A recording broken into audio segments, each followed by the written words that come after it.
Iran যুদ্ধের আবহে জ্বালানি সংকট বিশ্বজুড়ে, আর তাতেই নাজেহাল বাংলাদেশও। এই আবহে এবার ভারতের কাছে সাহায্যের হাত পাতল বাংলাদেশ। ভারতের থেকে অতিরিক্ত ডিজেল চেয়েছে বাংলাদেশ। বাংলাদেশ জুড়ে বাড়ছে জ্বালানি সংকট। বিশ্ব রাজনীতির উত্তাল পরিস্থিতির প্রভাব এবার স্পষ্টভাবে পড়েছে দক্ষিণ এশিয়াতেও। ইরানকে কেন্দ্র করে তৈরি হওয়া যুদ্ধ পরিস্থিতির জেরে বিশ্বজুড়ে তেলের সরবরাহে দেখা দিয়েছে বড়সড় সমস্যা, আর সেই সংকটের আঁচ এখন গিয়ে পড়েছে বাংলাদেশের ঘরেও। এই কঠিন পরিস্থিতিতে বাংলাদেশের পাশে দাঁড়িয়েছে ভারত। সরাসরি খবর অনুযায়ী ভারত বাংলাদেশকে পাঠাচ্ছে 5,000 টন অতিরিক্ত ডিজেল। এই ডিজেল পাঠানো হবে অসমের নুমালীগড় তৈল শোধনাগার থেকে পর্বতপুরী সীমান্তের মাধ্যমে। ভারতীয় পক্ষ ইতিমধ্যেই এই পরিকল্পনা চূড়ান্ত করেছে এবং বাংলাদেশ সরকারও বিষয়টা নিয়ে সন্তুষ্ট। বাংলাদেশ পেট্রোলিয়াম কর্পোরেশনের চেয়ারম্যান মোহাম্মদ রেজানুর রহমান বলছেন, আমাদের ভারত সরকারের সঙ্গে ডিজেল সংক্রান্ত দীর্ঘমেয়াদী চুক্তি রয়েছে। সেই চুক্তি অনুযায়ী প্রতি বছর বাংলাদেশকে 1,80,000 টন ডিজেল সরবরাহ করবে ভারত। এই মুহূর্তে আসা 5,000 টন ডিজেলও সেই চুক্তির অংশ। রেজানুর আরও জানান, আমরা আশা করছি আগামী 2 মাসের মধ্যে 6 মাসের জন্য বরাদ্দকৃত মোট ডিজেল সরবরাহ করা হবে। এই উদ্যোগ বাংলাদেশকে জ্বালানি সংকট কিছুটা কমাতে সহায়ক হবে। তথ্যটা গুরুত্বপূর্ণ যে এই সম্পর্কের ধারাবাহিকতায় নতুন মোড় এসেছে। মোহাম্মদ ইউনূসের সময় ভারত বাংলাদেশের রাজনৈতিক সম্পর্কের টানাপোড়েনের কারণে ডিজেল রপ্তানি স্থগিত ছিল, কিন্তু তারেক রহমানের প্রধানমন্ত্রী হবার পর থেকে দুদেশের সম্পর্ক নতুন করে গতি পেয়েছে। সেই ধারাবাহিকতায় আবার ভারত বাংলাদেশকে ডিজেল পাঠানোর সিদ্ধান্ত নিয়েছে। এবারের সংকটের মূল কারণ হরমুজ প্রণালী বন্ধ। ইরান এবং আমেরিকা ইসরায়েলের মধ্যে উত্তেজনার কারণে পারস্য এবং ওমান উপসাগরের মধ্যবর্তী এই সরু প্রণালী দিয়ে তেলের জাহাজ চলাচল প্রায় বন্ধ। বিশ্বের মোট তেল রপ্তানির প্রায় 20% এই প্রণালীর মাধ্যমে চলে।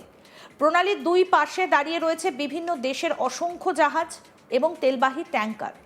এর ফলে সরবরাহ শৃঙ্খলে বিশাল বাধা সৃষ্টি হয়েছে। এই সংকটের প্রভাব শুধু বাংলাদেশেই নয়, পুরো বিশ্বেই পড়েছে। জ্বালানি সংকটের কারণে দাম বৃদ্ধি, বাজারে অস্থিরতা এবং সাধারণ মানুষের দৈনন্দিন জীবনে প্রভাব দেখা দিয়েছে। বিশেষজ্ঞরা বলছেন, বর্তমান পরিস্থিতিতে প্রতিটা দেশকে নিজের মতো করে বিকল্প পরিকল্পনা তৈরি করতে হবে। বাংলাদেশও তার ব্যতিক্রম নয়। বাংলাদেশ সরকার ইতিমধ্যেই পরিস্থিতি মোকাবিলার জন্য কিছু গুরুত্বপূর্ণ পদক্ষেপ নিয়েছে। উদাহরণস্বরূপ, দেশের সব বিশ্ববিদ্যালয়ে ঈদের ছুটি 1 মাস আগেই এগিয়ে আনা হয়েছে। সোমবার থেকে বিশ্ববিদ্যালয় বন্ধ রাখা হয়েছে। এই সিদ্ধান্তের মূল উদ্দেশ্য বিদ্যুৎ এবং জ্বালানি সংরক্ষণ। বিশ্ববিদ্যালয় বন্ধ থাকলে শুধু বিদ্যুৎ সাশ্রয় হবে না, রাস্তায় যানজটও কমবে। কম যানজট মানে কম জ্বালানির ব্যবহার। এছাড়া সরকারের তরফে একটা গুরুত্বপূর্ণ নিয়ন্ত্রণ ব্যবস্থা আরোপ করা হয়েছে। এখন থেকে বাইক চালকদের সর্বাধিক 2 লিটার এবং গাড়ি চালকদের সর্বাধিক 10 লিটার জ্বালানি দেওয়া যাবে। এটা মূলত ডিজেলের ব্যবহার নিয়ন্ত্রণ এবং সংকট মোকাবিলার জন্য একটা গুরুত্বপূর্ণ পদক্ষেপ।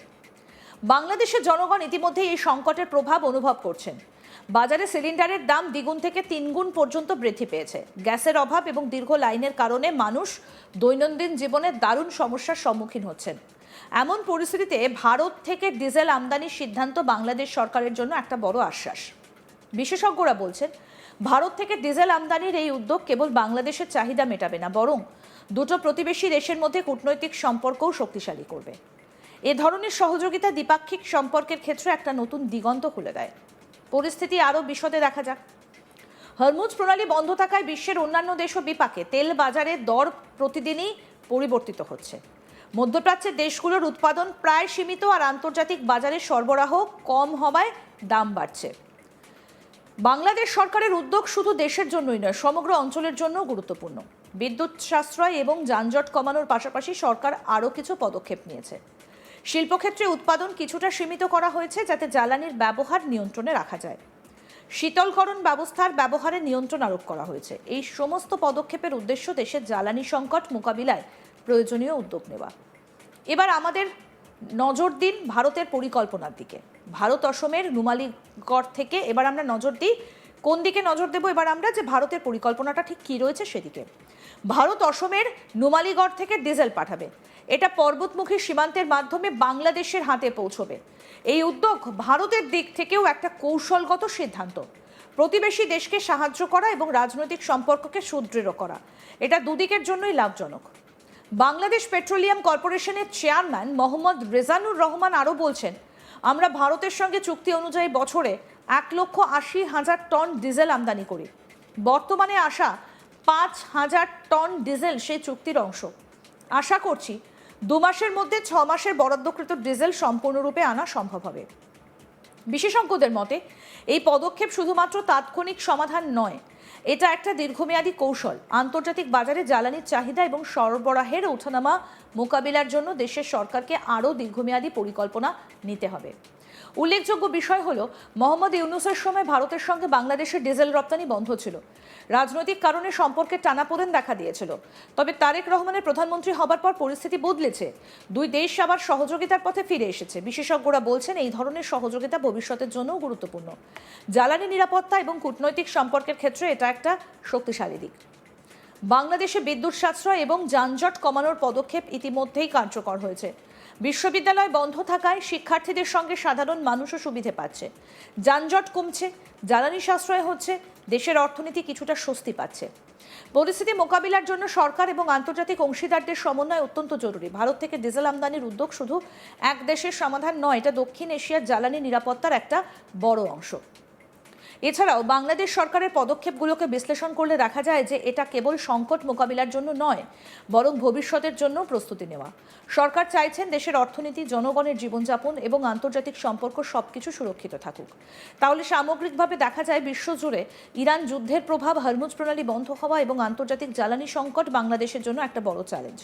তবে ভারতের সহযোগিতা এবং সরকারের সচেতন পদক্ষেপে কিছুটা স্বস্তি এসেছে।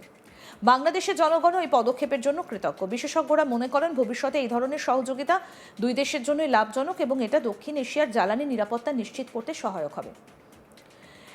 যেখানে এবং ইতিমধ্যেই যেটা অত্যন্ত গুরুত্বপূর্ণ, হরমুজ প্রণালী বন্ধ, আন্তর্জাতিক জ্বালানি সংকট, বাংলাদেশের ডিজেল সংকট, ভারত থেকে ডিজেল আমদানির উদ্যোগ এবং সরকারি পদক্ষেপ, এই সব কিছুর ওপরই এখন নির্ভর করছে যুদ্ধকালীন পরিস্থিতিতে গোটা বিশ্বের অর্থনীতি কোন দিকে যাবে এবং ভারত এই পরিস্থিতিতে কিভাবে সংকট মোকাবিলা করবে।